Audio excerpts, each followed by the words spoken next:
Siap Budiman di seluruh Nusantara, bahkan dimanapun Anda berada.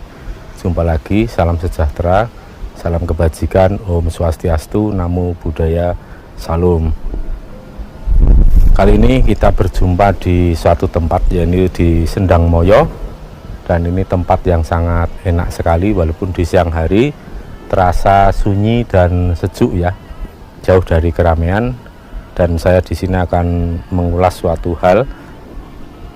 Seperti juga ada permintaan dari beberapa sedulur para pemirsa YouTube Surya KKS yang meminta supaya saya mengulas tentang gempa beruntun yang terjadi di Jawa Tengah, yang terjadi kemarin pada tanggal 23 Oktober 2021 dan tadi pagi masih berlanjut di beberapa lokasi dengan skala antara 2 sampai 3 skala Richter, namun pada kedalaman antara 5 km hingga 14 km di bawah permukaan tanah. Nah, kemudian untuk intensitasnya kemarin yang terbaca itu ada sekitar 26 kali, bahkan ada yang mencatat lebih dari itu, bahkan hampir 50 kali kalau nggak salah dalam waktu sehari. Nah, kemudian ada suatu pertanyaan, ini apa sesungguhnya yang terjadi ya? Kalau dari pengamatan secara fisikly atau secara visual, itu memang gempa itu memang berada di antara 3 gunung api ya, yaitu Gunung Merapi, Merbabu, dan Telomoyo. Namun demikian untuk Gunung Telomoyo belum ada sejarah letusan yang tercatat.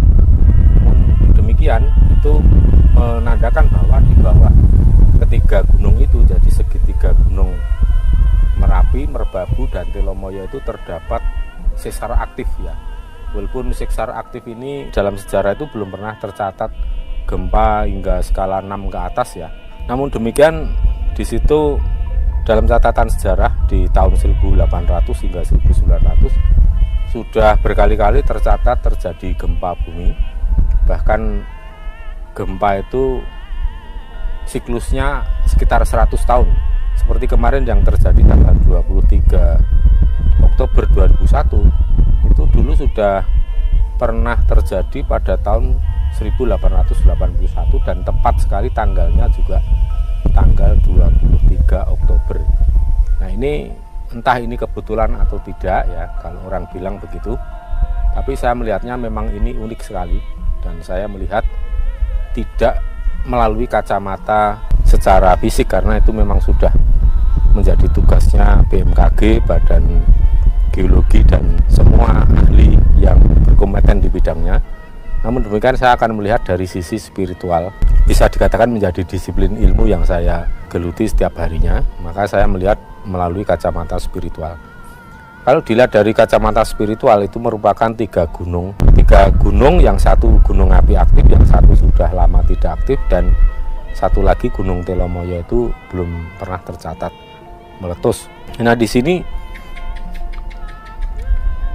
gempa-gempa di wilayah itu, di segitiga tiga gunung itu yang dikatakan sebagai sesar Telomoyo dan atau sesar Merbabu dan Merapi, itu memang lain dari yang lain karena biasanya diiringi dengan suara-suara yang lebih keras, suara gemuruh, suara ledakan, ya, dentuman dari dalam tanah. Dan itu memang tercatat dari sejarah tahun 1882 dan 1860-an itu disertai dengan suara-suara gemuruh dan dentuman pada saat terjadi gempa bumi. Mungkin karena ini posisinya cukup dangkal dengan permukaan tanah, bisa juga hiposentrumnya begitu dangkal dengan permukaan tanah, atau mungkin ada faktor-faktor yang lain. Namun demikian, saya melihat dari sisi spiritual bahwa di situ letak terjadinya gempa ini ada di sekitar Rawapening, ya, Rawapening, Ambarawa. Nah, kalau saya mengulas tentang sastra kuno, ya, sastra Jawa kuno dalam serat Jongko Joyoboyo, di situ disebutkan bahwa Rawapening atau Bahrawa Mubalgeni, seratnya seperti ini, nanti bisa panjenengan lihat seperti ini, bisa panjenengan simak, panjenengan dengar seperti ini seratnya. Kacrita wonten Bengawan,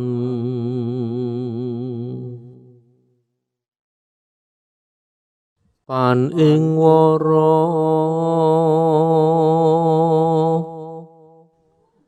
ketangga manggih mukti.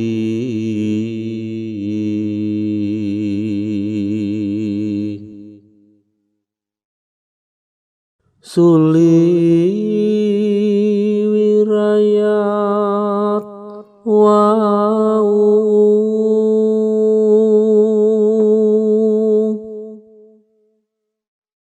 longsor pecahing harga,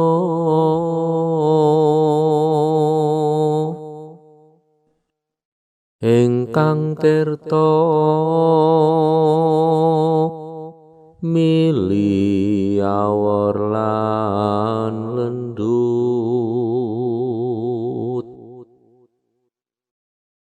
lan rawa pening Bahrawa Mubalgeni akeh jalmi.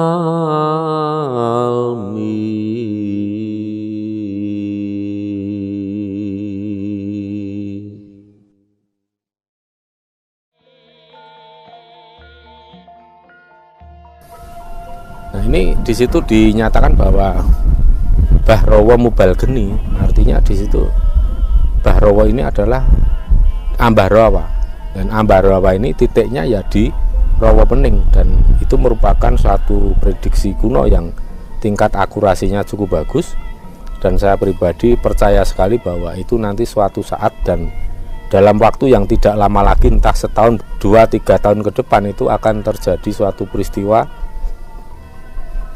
Rawapening yang keluar api.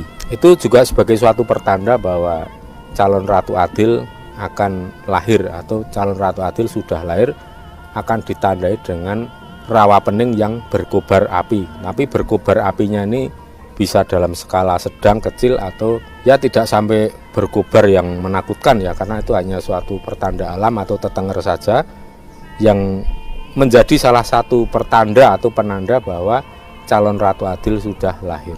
Nah, ini gempa-gempa yang sangat intensif di sekitar Salatiga, kemudian Ambarawa, Ungaran, ini saya melihatnya ke arah sana.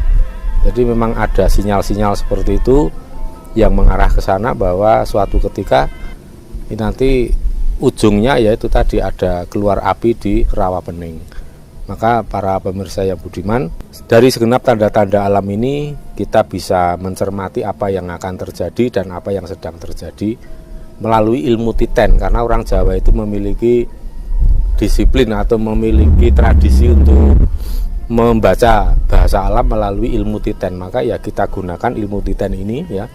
Seperti juga ilmu titen yang saya sampaikan beberapa hari sebelum rentetan gempa yang terjadi di Jawa Tengah dan sekitarnya, termasuk di selatan Malang, selatan Kepanjen atau tenggara dari Pacitan. Itu saya sampaikan malam sebelumnya bahwa ada suatu pertanda akan terjadi rentetan gempa seperti itu ya melalui kita merasakan hawa yang berbeda, yaitu lebih berupa hawa panas, kemudian panasnya juga berbeda. Panasnya seperti yang saya sampaikan bahwa di situ ada ciri khas khusus kalau itu merupakan induksi tektonik yang akan meledak menjadi gempa. Itu ya panasnya itu gatal-gatal, terasa gatal perih, dan kulit ini seperti ya kayak tersayat-sayat, kayak tertusuk duri-duri yang kecil. Jadi ada perih-perihnya sedikit ya. Dan kadang di telinga atau di leher, di bahu itu terasa seperti terkena siraman air cabai. Jadi ada panas menyengat. Ya rasanya menyengat sekali itu, karena memang mirip seperti kena air cabai. Nah, dari saya sampaikan itu memang saya membuat konten itu, saya sedang merasakan tanda-tanda itu begitu kuat, dan panjenengan para pemirsa yang budiman yang kebetulan menonton konten saya kemudian juga ikut merasakan bahwa ada hawa panas yang terasa perih dan gatal-gatal di kulit ya, seperti kena gabah atau padi atau sekam itu ya.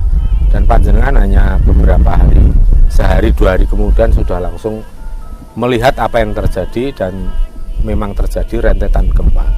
Nah, maka dari ilmu titen ini sebenarnya punya akurasi yang sangat tinggi. Semua itu tinggal tergantung diri kita masing-masing mau memanfaatkan atau tidak, dan seberapa tinggi jam terbang kita untuk menggunakan, mengaplikasikan ilmu titen. Kalau kita kurang sering mengaplikasikan ilmu titen ya tentu saja tingkat ketajamannya masih rendah. Tapi kalau kita setiap hari itu mengolah rasa, mengolah batin, memanfaatkan ilmu titen, pasti panjenengan semua siapapun ya, tidak mengenal suku, bangsa, kasta, agama, pasti akan memiliki kecermatan batin, kecermatan itu.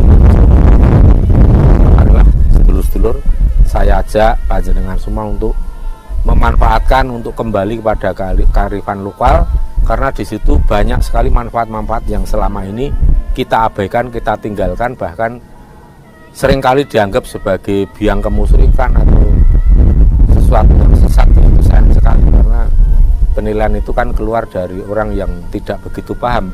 Biasanya hanya elu ikut berkomentar dari orang yang menjadi panutan, padahal tidak setiap orang yang menjadi panutan itu benar itu kan. Bisa saja orang-orang itu penuh halu, tapi ya terlanjur menjadi panutan orang banyak, ya gimana lagi, artinya ya penyesatan pada orang banyak. Maka inilah, mumpung banyak sekali fenomena alam yang bisa kita baca, kita rasakan, kita melatih diri untuk memanfaatkan ilmu titen itu.